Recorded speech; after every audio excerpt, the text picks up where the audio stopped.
Some encounters with wildlife are fleeting, but others turn into moments of sheer terror that no one can forget. From the grizzly bear that tore through a remote Alaskan cabin in the dead of night, to the sloth bear that ambushed a wildlife blogger in India while she tried to take a selfie. In this video, we're telling 6 stories that reveal how quickly curiosity, misjudgment, or chance can escalate into life or death situations in the wild. Michael Lawson, 45, an experienced hunter with decades tracking elk across the jagged ridges and frozen valleys of Alaska, had spent the entire afternoon of October 5th, 2025, scouting deep in the timber with his 16-year-old son Daniel, following trails dusted in the first thick layer of early snow, the air crisp, the sky heavy with clouds that promised an unusual early storm. They had returned to their remote cabin just before dusk, packs laden with game, their boots thick with snow and mud, unaware that the storm would intensify far faster than they could anticipate, muffling the forest into a ghostly, silent world, and drawing the attention of a massive grizzly that had been roaming the area for days, likely hungry and unusually bold in its search for food. By midnight, the snow was falling hard, a relentless white curtain that blanketed the forest and pressed against the cabin walls, absorbing all sound and hiding the movements of the predator that circled silently through the drifts, testing scents in the wind that blew through broken branches and fallen pine needles. Michael and Daniel had settled into the cabin's warmth, the small stove casting flickering shadows across the timber walls, unaware of the enormous animal that was drawn inexorably toward the smell of their food and the faint metallic trace of recently hunted elk meat stored in their cabin. At precisely 2 o'clock in the morning, a thunderous crash shook the cabin as the bear slammed its massive shoulder into the weak front door, splintering the frame and shaking the entire structure as if it were a toy. Michael, startled awake by the violent impact, leaped from his bed, heart hammering as he saw the door shudder under each forceful strike, claw marks gouging the wood, splinters flying into the snow outside. Instinct overtook fear as he grabbed a heavy chair, wedging it beneath the doorknob to slow the animal's relentless entry, all the while shouting for Daniel to get under the loft bed at the far side of the cabin, his voice cracking over the roar of the storm outside. The bear's weight and power were overwhelming. It threw a small table across the room with a single swipe of its massive paw, scattering canned supplies and bedding in every direction, the air filled with the sharp tang of pine, metal, and fur. Michael felt the air vibrate with each blow, the floorboards trembling beneath him, and when the bear lunged again, it swiped at him with astonishing speed, slamming his left arm against the stone fireplace with crushing force. Pain exploded through his body, white-hot and immediate. Still, adrenaline sharpened his senses, blurring fear into focus as he twisted, pressed the chair harder against the door, and met the next attack with sheer resistance. Daniel, huddled under the loft bed, could only watch in frozen horror as the bear continued to batter the cabin, its growls low and furious, the sound filling every corner with raw menace, echoing in the enclosed space where they had thought themselves safe. Each swing of the bear's paw sent shards of wood and personal belongings flying. Yet Michael managed to dodge and redirect, moving with desperate precision, his breathing shallow, every muscle straining against the immense weight of the predator. The bear's claws tore through the cabin walls in pursuit, leaving deep grooves in the timber, while Michael, bleeding and trembling, realized that the confined space worked against him as much as it offered a point to hold the doorway. The bear's immense bulk, leaving no room for him to retreat further. He pressed every ounce of strength into keeping the chair in place, pushing with legs braced, arms shaking violently as the bear's raw power forced the cabin to shudder again and again. Minutes or maybe hours passed in a blur of snow, clawing and bone-deep terror until finally, with a frustrated roar that shook the rafters and a final swipe that scattered the last of their supplies across the floor, the grizzly retreated into the storm, leaving Michael slumped against the doorway, bloodied and shaken, the cabin silent except for the whipping wind and the soft crunch of snow outside. Daniel, pale and trembling, emerged from under the bed, eyes wide as he took in the devastation. Furniture shattered, supplies strewn, walls gouged and scratched, and his father leaning heavily against the door, pale and exhausted, the left arm mangled and useless from the attack.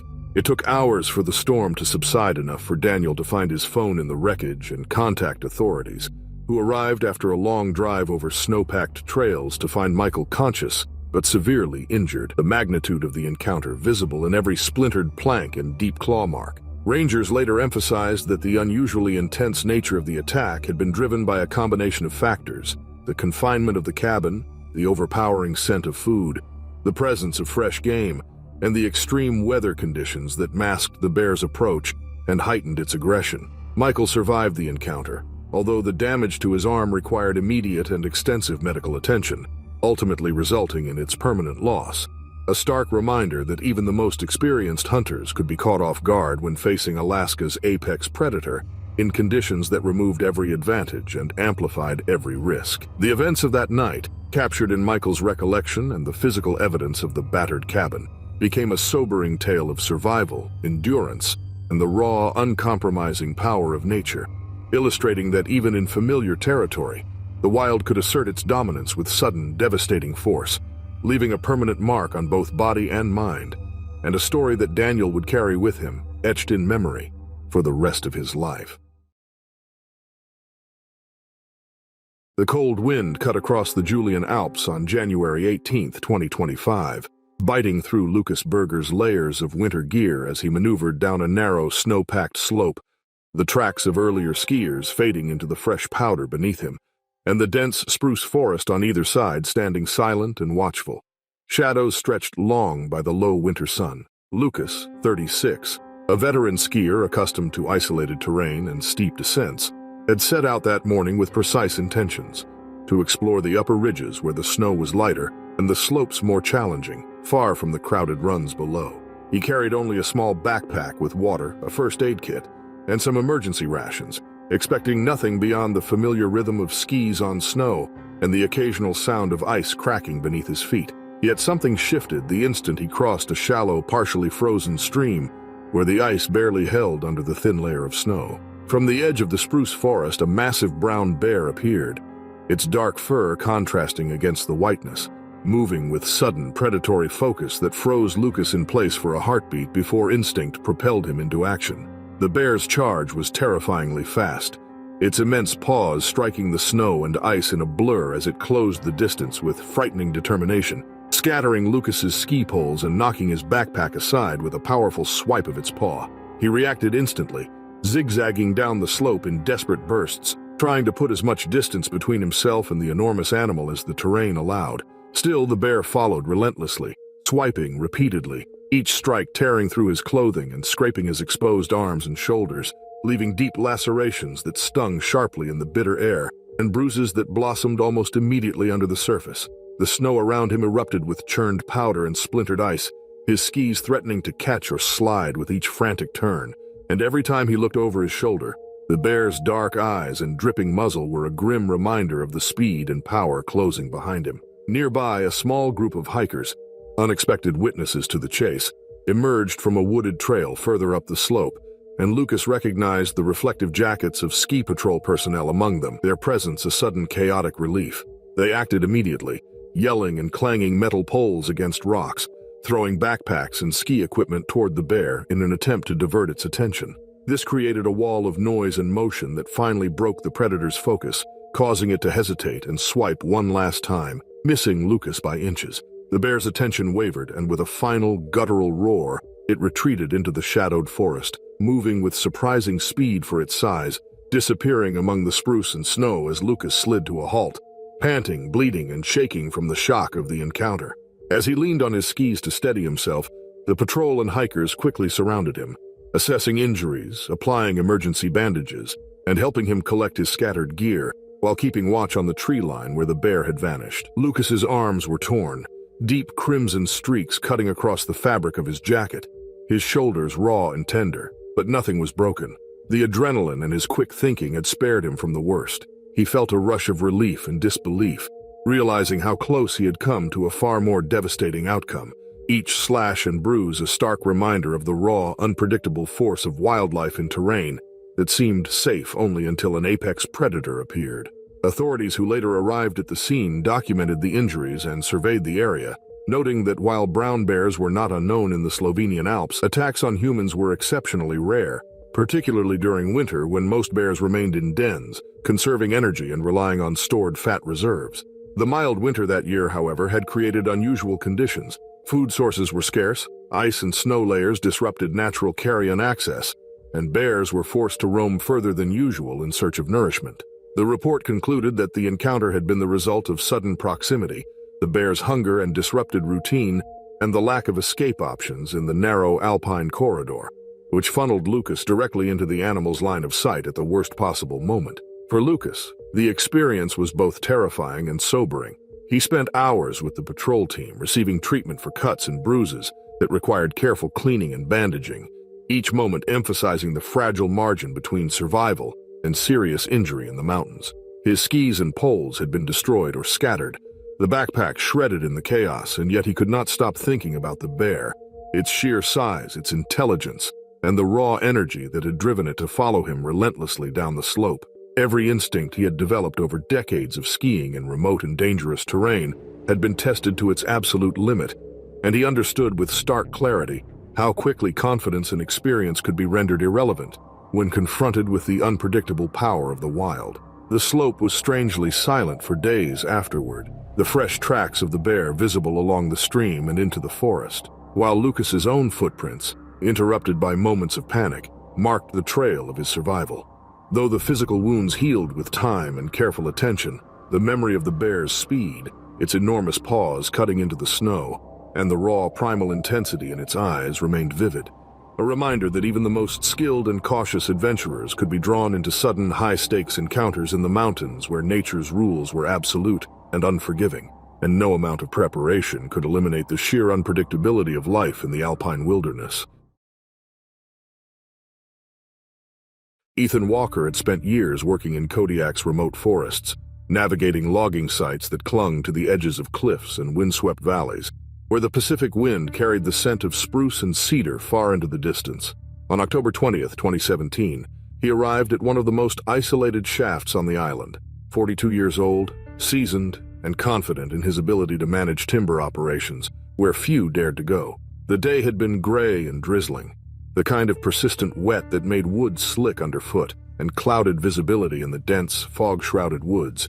But Ethan moved with practiced surety, checking freshly cut logs stacked near a narrow wooden shaft used to hoist timber from the lower plateau. Two colleagues followed, carrying tools and securing ropes, their voices low against the drumming of rain on tarpaulins, unaware that a massive Kodiak bear, drawn by the faint scent of stored bait left for wildlife monitoring, had been moving silently through the undergrowth, approaching with deliberate, terrifying precision.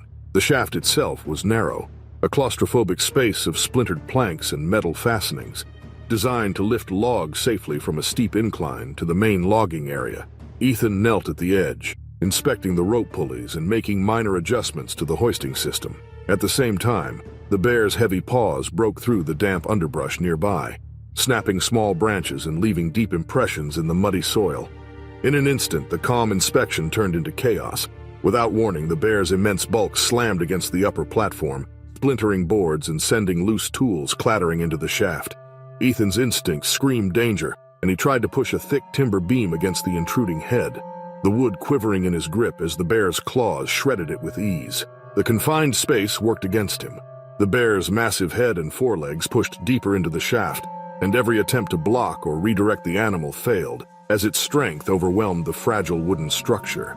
Ethan's colleagues screamed and scrambled for a side exit, slipping over wet planks and tangled rope, hearts hammering in their chests, leaving him exposed as the bear swiped violently, slamming him against the shaft wall. Pain exploded across his torso and shoulders, sharp and unrelenting, and he felt his ribs buckle under the force of the animal's assault. Despite his experience, there was no room to maneuver, no way to escape, only the relentless pressure of fur and claw, the sound of splintering wood, and the taste of blood in the damp air. Outside, the rain continued to fall in sheets, masking much of the commotion for any distant observers. But within the shaft, the violence was immediate and overwhelming. Ethan fought to maintain control of the beam, straining every muscle to keep the bear from advancing further, his mind cycling through every option he had ever learned for handling bear encounters. But this was no foraging bear startled by human presence. This was an apex predator exploiting the weakness of human construction, turning a man's knowledge and skill against him in a space that left him entirely vulnerable. One swipe pinned him fully against the planks, crushing him against the wall, and the world narrowed to pain, pressure, and instinct as consciousness began to fade under the onslaught. By the time the bear finally withdrew, likely spooked by the frantic shouts and movements of the two colleagues who had escaped, the damage was absolute. Ethan lay trapped, the shaft around him a wreck of torn wood, scattered tools and deep claw marks that told the story of strength beyond comprehension. Rain seeped through the gaps in the broken planks, dripping onto his face, mingling with blood and sweat. In those final moments, the solitude of the logging site became a cold, unyielding truth. Isolation had amplified the risk, confined space had removed every advantage, and the bear had exploited every weakness in the human-made structure. When authorities arrived hours later, called by the surviving co-workers who had raced down to a distant ranger station, the scene was grim and methodical. They noted the deep gouges in the wood, the shredded ropes and the scattered tools. They cataloged claw marks along every accessible surface, trying to reconstruct the attack. But the lethal force of the bear was unmistakable in the devastation. Investigators concluded that the combination of confined space, unsecured bait, and the sheer size and power of the Kodiak created a situation where survival was tragically unlikely. Warnings were issued about the dangers of leaving attractants near work sites, the importance of maintaining distance from apex predators, and the unpredictability of wildlife, even in locations that might appear routine or controlled to experienced personnel. Yet the story of that shaft went beyond the immediate warning. It became a lesson in respect for the wild, and a testament to how quickly a moment of normal work could turn into disaster when human structures intersected with the instinctive, overwhelming power of nature. Ethan Walker's experience, though fatal, served as a somber reminder that the wilderness of Kodiak Island, its forests, cliffs, and remote operations, demanded vigilance, humility, and a recognition that even the most seasoned workers could be rendered helpless by the combination of confined human spaces and the instincts of the planet's largest bears. Days later, when the storm passed and sunlight finally pierced the foggy canopy, the logging site revealed the full extent of the attack. Splintered beams jutted at odd angles, tools lay abandoned and broken, and deep gouges carved into the wood bore silent witness to the strength of a creature that had effortlessly dominated the human-made environment. Rangers and fellow workers walked carefully through the wreckage, noting every mark, every broken plank, as if reading a story in reverse, each observation a reminder of the narrow line between survival and disaster in the isolated wilderness. For those who knew Ethan, the shaft became a memorial in its own right, a frozen testament to the day the wild and human worlds collided, and to the relentless power of the Kodiak bear, whose presence would haunt the memory of the island and its workers for years to come. The forest trail wound tightly along the northern Maine hills, twisted roots and fallen branches forming a natural obstacle course that demanded full attention from anyone daring to ride its narrow paths. On September 12, 2024, Alex Turner, 29, an experienced mountain biker with years of technical riding under his belt, leaned into a steep descent, feeling the rush of wind against his helmet and the rhythm of tires biting into damp soil. The morning fog still clung to the creek that cut through the trees below, and the air was heavy with the sense of pine, wet earth, and decaying leaves, carrying sounds that were muffled until they became sudden, shocking bursts of motion. Alex's focus was absolute, his muscles coiled, eyes scanning the roots and rocks ahead, unaware that something far larger was moving silently through the dense spruce and birch just off the trail. Without warning, the black bear emerged near the creek, a dark shape materializing from the forest shadows as it reacted to the sudden, rapid approach of the cyclist. The animal froze for a moment, assessing the speed and noise of the tires spinning across the soil, then launched itself forward in a blur of muscle and fur, swiping at Alex as it charged down the narrow trail. Heart hammering and adrenaline spiking, Alex tried to swerve, steering sharply to avoid the bear's claws. Still, the uneven terrain betrayed him. His front wheel caught an exposed root, pitching him off the bike and sending him tumbling into the icy creek below. The sudden impact stole his breath, water crashing around him, and he struggled to stay upright as the current yanked at his limbs. The chill biting into his wet clothes heightened the sense of panic. The bear followed with terrifying speed, pawing at the water's edge, snapping its jaws and grazing Alex with each swipe, leaving shallow cuts and bruises along his arms and legs. Every movement had to be precise.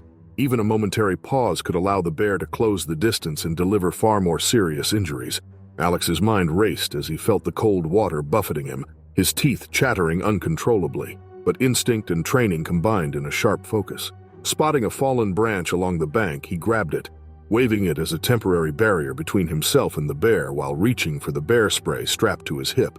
His fingers shook, but he deployed the spray in a controlled burst, the cloud hitting the bear's face and forcing it back with a startled roar, retreating into the brush along the edge of the creek with ears pinned and paws swiping reflexively at the air. Shivering violently from the cold and adrenaline, Alex crawled to the bank, dragging himself from the water onto firm ground. His clothes were soaked and torn, cuts and scrapes stinging sharply with every movement, but he was alive, his lungs burning from the effort and shock. He sat on a fallen log, trying to catch his breath, listening to the rapid rustle of leaves as the bear disappeared into the dense forest, leaving the creek and trail behind in a tense silence that seemed impossibly loud after the chaos. The moment hung in his mind. How quickly normal riding turned into a life-threatening encounter, how fragile the line between control and disaster became when speed, confined trails, and the presence of a startled apex predator converged. Authorities later examined the trail and surrounding area, noting that bikers moving quickly along narrow paths near water were at increased risk of sudden bear encounters. Even black bears, typically wary of humans and prone to avoidance, can behave aggressively when surprised, particularly when confronted on precarious terrain that limits escape options and amplifies stress for both humans and the bears themselves. The reports highlighted that exposed roots, drops into creeks, and dense forest edges created confined conditions that left fast-moving riders extremely vulnerable, and that rapid thinking, protective equipment, and tools like bear spray were often the only effective means of survival. Alex's injuries required careful cleaning and bandaging, but the experience left a deeper imprint than any bruise or scratch. For hours afterward, he replayed the encounter in his mind, visualizing every moment. The bear's speed and focus, the unexpected swipes that grazed his limbs, the chaotic descent into freezing water, and the sharp hiss of bear spray as it forced the animal back. He recognized that even skill and preparation could only go so far when the environment and a predator's instincts intersected in unpredictable ways. The forest, so familiar to him in years of riding, had revealed itself as a landscape where the rules were mutable, where a single moment of surprise could escalate into a high-stakes struggle for survival, and where respect for wildlife's power had to be absolute. Hours passed as Alex lay against the log, feeling the sun begin to break through the foggy canopy, illuminating the creek with a pale, shimmering light. Every sound, the rush of water, the crack of a distant branch, the whisper of wind through spruce needles, kept him alert, reminding him that the bear could still be nearby. Slowly, he checked his gear, noting the bike had minor damage but was intact enough to ride if necessary. His arms and legs throbbed with bruises and shallow cuts, and every movement sent sharp reminders of how close he had come to serious injury. He took a deep breath, letting the warmth of the sun dry his soaked clothes slightly, feeling a fragile sense of relief. Weeks later, Alex returned cautiously to the trail with a small group, retracing the route he had been forced to abandon in shock. Every root, every bend in the creek, every shadowed stretch of spruce made his pulse quicken, the memory of the bear lingering as an invisible companion. He carried bear spray at the ready, checked his lines more carefully, and rode with a heightened awareness, knowing that the forest held no guarantees and that even familiar trails could hide moments of deadly unpredictability. The creek flowed as it had before, serene and cold, masking the violence of that morning. Yet each ripple reminded him of the encounter, the fleeting margin between control and catastrophe, and the lesson that speed, skill, and courage were powerful, but always contingent on circumstances beyond human control. In the weeks that followed, Alex also shared his story with local mountain biking groups, emphasizing the importance of cautious riding near water and brush, the need for situational awareness, and the unpredictable nature of wildlife. His experience became part of the community's knowledge, a hard-earned lesson etched into memory, ensuring that others understood the fine line between thrill and danger that the trails could conceal. The morning fog clung to the edges of the small Ussuri-Krai Road on October 16, 2021, curling around birch trunks and settling over muddy tire tracks that cut through the damp forest floor. Elena Smirnova, 38, moved quickly between tables in the roadside cafe, carrying trays of steaming tea and pastries for a handful of early customers who had braved the remote stretch of road to enjoy a brief respite from their travels. The delivery truck had arrived just minutes before, stacking crates of canned goods, bread and vegetables near the side door, while the driver took a brief break. The driver was unaware that the smell of food had already begun to attract attention deep within the surrounding spruce and oak forest. The cafe, modest and isolated, seemed perfectly ordinary to the untrained eye. Yet its wooden structure and scattered supplies created exactly the kind of target that could draw a predator forced from its usual foraging grounds. Elena was wiping down a table when a deep, resonant crack echoed from the side of the building. She froze, expecting perhaps a branch or stray animal to have struck the wall, but the next moment the partially open door slammed inward with violent force. A massive Russian grizzly had entered, its enormous paws striking tables, chairs, and crates of food, as if testing the strength of everything in its path. The air was filled with splintering wood, overturned dishes, and the terrified screams of patrons who scrambled for the exits, leaving behind a chaotic scene of overturned chairs, scattered silverware, and the pungent smell of spilled cream and bread. Elena's instincts were trained for emergencies, but nothing in her experience could prepare her for the raw power barreling into the cafe. She tried to duck behind a counter, moving quickly but cautiously to avoid drawing the bear's attention. Yet the predator's massive forelegs swiped across the floor, sending her stumbling into a crate and cutting off her escape. One paw struck her with incredible force, throwing her to the ground and inflicting injuries that left her unconscious almost instantly. Her mind barely registered the chaos around her. Tables crushed, patrons fleeing, the sound of shattering glass and overturned crates reverberating through the cafe. The bear roared, a sound that shook the walls and rattled the few remaining windows. Then, as if startled by the blare of truck horns and the frantic screaming outside, it pivoted and retreated into the nearby forest, leaving behind a scene of devastation and death that would haunt the small settlement for years. Outside, customers and employees who had escaped collapsed in shock, some clutching each other, others kneeling on the cold, muddy ground, staring in disbelief at the overturned crates and the door swinging in the wind. The delivery driver, his hands trembling, honked the truck horn repeatedly, trying to keep the bear from returning while calling for local authorities. It was a tense, surreal moment, the roar of the bear fading into the distance, the smell of spilled food mingling with the crisp autumn air, and the realization that in remote settlements like this, human structures and the sense of easy meals could draw apex predators into dangerous, unpredictable situations. Authorities arrived hours later to document the scene. They photographed claw marks etched deeply into the wooden walls, crushed chairs, overturned tables, and the remnants of food scattered across the floor. Elena Smirnova's injuries were fatal, and though patrons and staff had escaped with only minor scrapes or bruises, the psychological impact was profound. Investigators noted that Russian grizzlies in Ussuri Krai were increasingly appearing near human settlements during periods of scarce food, sometimes attracted by improperly stored provisions, discarded waste, or delivery drops left near buildings.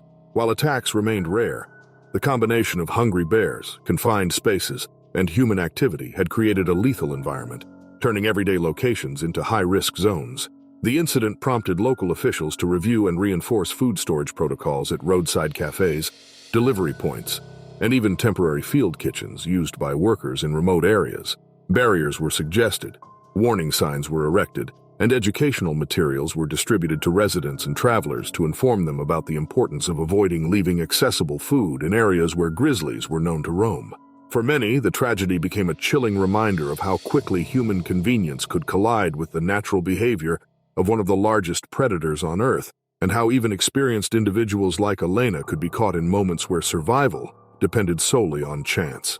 Weeks later, the cafe remained shuttered, its windows boarded and doors reinforced, a silent monument to a sudden, violent event that had taken a life and left a community shaken. Neighbors spoke in hushed tones about what had happened, recounting the bear's massive size, its speed, and the terrifying force it had exerted in mere seconds, a predator exploiting both hunger and opportunity.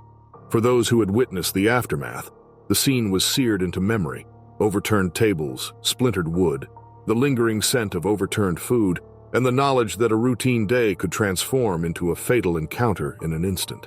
The forest beyond the road grew quiet once more, but residents remained vigilant. They secured their deliveries, avoided leaving food in accessible areas, and shared the story of Elena Smirnova with anyone traveling the remote roads, ensuring that her experience became both a warning and a reminder that in Ussuri Krai, the presence of apex predators was never distant, never abstract, and never predictable. Her death, while tragic, reshaped the community's approach to living alongside wildlife emphasizing vigilance, respect, and the unpredictable consequences of human activity intersecting with the hunger and power of one of Russia's most formidable creatures. The dense forest of Madhya Pradesh was suffocatingly hot, pressing against Ananya Singh as she moved carefully along a narrow dirt path on September 3, 2025, her backpack heavy with camera equipment and supplies. At 28, she had spent years traveling across India, documenting wildlife with a combination of skill, patience, and daring. Yet nothing in her experience had fully prepared her for the unpredictability of the sloth bears that roamed these reserves. The sun filtered through the canopy in scattered rays, illuminating termite mounds and fallen logs. The air carried the musky scent of wet earth and vegetation, masking occasional rustling sounds that could signal either prey or predator. Ananya spotted a bear moving slowly near a cluster of mounds, its dark, shaggy fur contrasting sharply with the ochre soil, and a thrill shot through her as she prepared to capture the perfect close-up image. Her mind calculated angles and lighting even as her body instinctively tensed, the thrill of proximity to a wild creature fueling her focus. She crouched lower, inching forward with a smartphone in one hand and a tripod in the other, hoping for a selfie that would show the bear in the background while keeping her presence unobtrusive. But the moment she stepped closer than expected, the bear's posture stiffened, and a low, guttural growl echoed through the clearing. Ananya froze, instinctively aware that she'd crossed an invisible line, and the forest seemed to shrink around her as the bear charged. Her tripod toppled instantly, sending the smartphone skittering across the dirt, and in the chaos of sudden movement, she stumbled over an exposed root, hitting the ground hard. The bear loomed over her with terrifying speed and power. Claws dug into her arms and legs, leaving deep lacerations and bruises, ripping through fabric and flesh alike. Pain exploded in 1,000 sharp points, her vision narrowing to the immediate threat above her. Every attempt to roll away blocked by roots and uneven terrain. She screamed, the sound swallowed by the thick undergrowth, while the bear's heavy paws pounded around her, snapping branches and crushing her belongings. Minutes, or perhaps seconds, though they felt endless, stretched into a haze of adrenaline, pain, and survival instinct, and the single goal of staying alive consumed every thought. In the distance, the faint sound of voices and motorbikes grew louder as rangers, alerted by the earlier cries of the reserve staff, approached. They arrived with smoke flares and loud noise-making devices, hurling both into the clearing in a coordinated effort to distract and drive the bear away. The animal, startled by the sudden commotion, swiveled, snapping once more in Ananya's direction before retreating into the dense brush, leaving her bloodied, bruised, and trembling on the forest floor. She pulled herself to a sitting position, shivering from shock and exertion, trying to assess the injuries on her arms and legs, every movement sending sharp jolts of pain through torn muscle and skin. Her smartphone lay shattered nearby, a mute witness to the encounter that could have ended far more tragically. Medical attention arrived quickly, and Ananya was airlifted from the reserve to a nearby hospital, where doctors treated multiple deep lacerations, contusions, and soft tissue trauma. While the wounds were serious, they were survivable, and she spent hours recounting her version of events to rangers and local authorities, emphasizing the moment she had tried to get closer to the animal. Officials later noted that sloth bears were highly unpredictable when startled, particularly when humans approached too closely, and that attempts to take selfies or close-range photographs could provoke dangerous reactions, even from generally non-aggressive individuals. The incident reinforced long-standing warnings about maintaining safe distances, respecting wildlife behavior, and understanding that even seasoned wildlife enthusiasts could underestimate the unpredictability of apex mammals in their own environment. For Ananya, the encounter left more than physical scars. Weeks later, she revisited the footage and photographs she had taken before the attack, each frame reminding her of the delicate balance between observation and intrusion, and how quickly human curiosity could escalate into life-threatening danger. The forest, once a source of inspiration and exhilaration, now carried a deeper weight, every rustle and shadow a potential reminder of vulnerability. She reflected on her own decisions, acknowledging that the desire for a perfect image had nearly cost her life. She then became a vocal advocate for wildlife safety, sharing her story widely to prevent others from making similar mistakes. The sloth bear itself returned to its usual routines, moving through termite mounds and hollow trees, oblivious to the disruption it had caused. Yet the encounter had left a lasting impression on those who had witnessed or heard of it. Rangers reinforced patrols, emphasized education for visitors, and reminded all who entered the reserve that animals' reactions could be sudden and violent, especially when surprised or cornered. For Ananya, the forest regained its allure slowly. Still, every step forward was tempered with caution, awareness, and respect, a reminder that even in moments of beauty, nature could assert itself with unpredictable force. In the months following, Ananya's story became part of the broader conversation about wildlife tourism, photography, and safety in India's reserves. Travel bloggers and photographers shared her experience as a cautionary tale, emphasizing the consequences of misjudged proximity and the need for professional guidance and restraint. Though the encounter had left her wounded, it had also instilled a profound appreciation for the power and autonomy of wild animals, as well as a renewed understanding that survival in the forest depended as much on restraint and observation as it did on skill or courage. Each photograph she took thereafter was framed not just by the lens, but by the hard-earned knowledge of what it meant to respect the boundaries of the creatures she sought to capture.